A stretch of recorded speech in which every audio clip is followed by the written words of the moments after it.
Ohaneye. He said, and I quote, "The sacking of Uju Kennedy Ohaneye, the Minister of Women Affairs of Nigeria, is a praiseworthy move by the president. This woman is more suited for the World Wrestling Federation than for a role in government. Constantly engaging in petty squabbles and disrupting events and occasions. And her meddlesomeness in culture she does not understand, like the marriage of 100 orphan girls in Niger State, which was consensual and did not involve underage girls, was a major setback for the popularity of the administration in the North." I've got a video that I'm going to share with you on Facebook now. This was the minister just a few weeks ago, I think, yes, just about a few weeks ago, talking about how she must be doing a good job and still is in the good graces of the president for her to still hold her position. That video is up on Facebook, Splash FM 1055 Live. She was talking to reporters, and I think they were asking her about some of her activities, and that was the way that she chose to respond, saying if she wasn't doing a good job, she would have been sacked by now. If you're on Facebook, you can watch that video. It's on Splash FM 1055 Live. If you are not, well, I'll do you a solid and play the audio at least here on the radio for you. If I didn't have the support of Mr. President, who told you? I would have been sacked by now. That's what normally presidents do.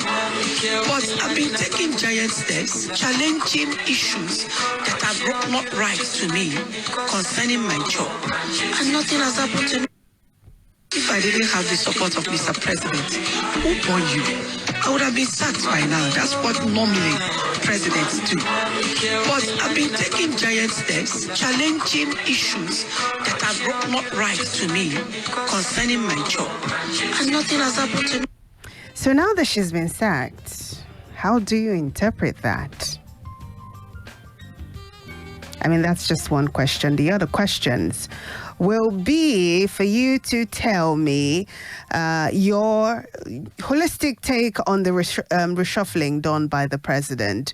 Now, which minister do you think deserved to go on that list? The list of 5 people who were sacked. Which minister do you think deserved to go? Or did all of them deserve to go? And also, which do you think should actually have been sacked that was not sacked?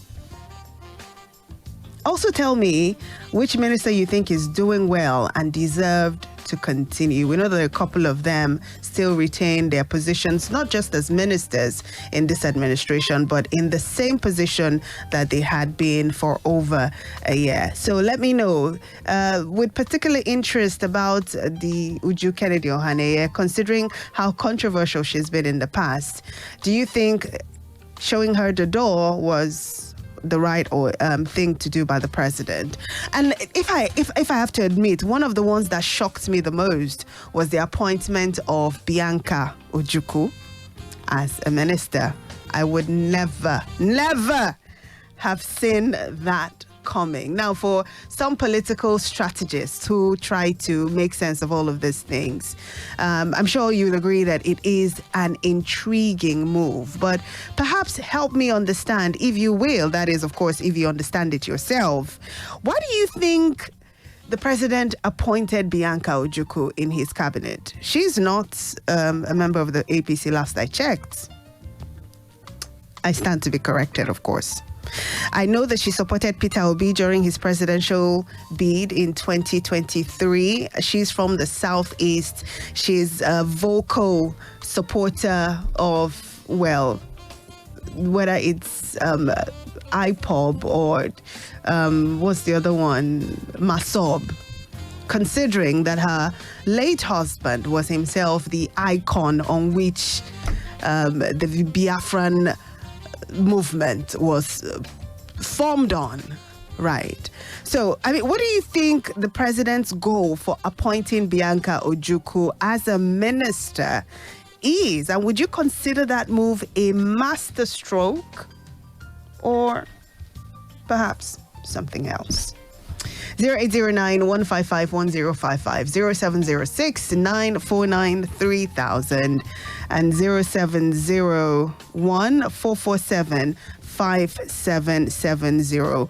On Facebook, we're at Splash FM 1055 Live. Feel free to send in your comments to us on Facebook, and we'll also be reading that as well. Earlier on the show, I played for you some jubilations that were recorded across some ministries, particularly the Ministry of Women Affairs and then the Ministry of Sports, of Youth Development. Those two ministries had their former ministers sacked, and you saw videos emerging of people celebrating after the announcement of the sack of the ministers who used to be in charge of those ministries. And I wonder what you make of that. Someone on the show earlier said if civil servants are jubilating, it just means that the person there was not doing well, especially in terms of the welfare of the people. Do you agree? And do you think that we should make it a norm for people to be seen celebrating in this manner whenever a change in leadership has occurred? How does it look to you, if you would, right? So let's talk about it. Let me see if I can do a few phone calls before I have to take the first commercial break on this part of the show. Hello, good morning. Hello, doctor. There must be something wrong with the connection. Good morning. Morning, doctor. Good morning. Hello. I believe you are hearing me, doctor. Hello? I can't hear you clear enough, sir.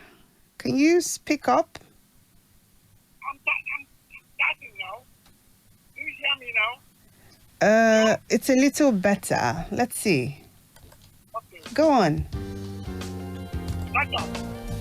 Hello? Doctor. Hello? Yes. Doctor. Yes, I can hear you. It's me. It's me. It's you. Who? Uh-oh. I'm afraid this is not working out. Perhaps you should try to call the other line. I'm not sure exactly why it is that I cannot hear you, but that is just not working out. So perhaps try to call the other line. Let's see if it works out better. Hello, good morning. Good morning. Good morning. From Apache.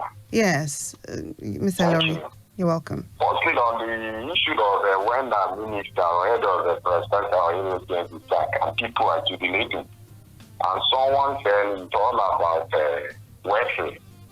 Yes, we should be about the welfare first. If Splash FM is there, he's doing everything, buy all the necessary guidance, put the nice building, and you that you are working there are not worth paper for. Will that company stand? It will not. Mm-hmm. When the staff are well taken care of and they are happy to doing their job, Right. then things will go fine. Mm-hmm. Later, all other issues come in. So if this welfare that she or he has failed in that ministry, is too bad on him or her. Who should ever be as a leader? Mm-hmm. The welfare of people working with you must be paramount to you. Then other things will follow. Thank you. All right, Mr. Ilori, thank you very much. Hello, good morning. Good morning to you, Jimmy. Good morning. Yeah, I'm about your morning. You're welcome. See, my take has to do with the cabinet reshuffle by Mr. President. Mm-hmm. You see, to me, it's not what Nigeria needs for now. I think what Nigeria expects from the Mr. President and the legislative chambers, both red and green house, is to have a very good structure that will put an end to this investment of public funding in all sectors. Omobasharon, we're talking about the reshuffling. Can we keep it to that? Resolving, this is not the best way to resolve for. Yes, instead of we're expecting a reduction from the ministerial appointment from 46 to 10. We need to reduce our cost of governance. That's what we are saying. You can't keep continuing. So you're disappointed that didn't happen? Yes, yes, exactly. All right, Omobasharon, thank you. This perhaps will be the first time that I'm hearing any type of disappointment from this government. Appreciate the call. On Facebook, I've got David Adeoto, who says a beautiful morning to you in the studio. One matter to speak to on cabinet reshuffle. The major offices that have direct impact on the people was not mentioned, which is the Minister for Petroleum, Minister of Finance, and Minister and the CBN Governor.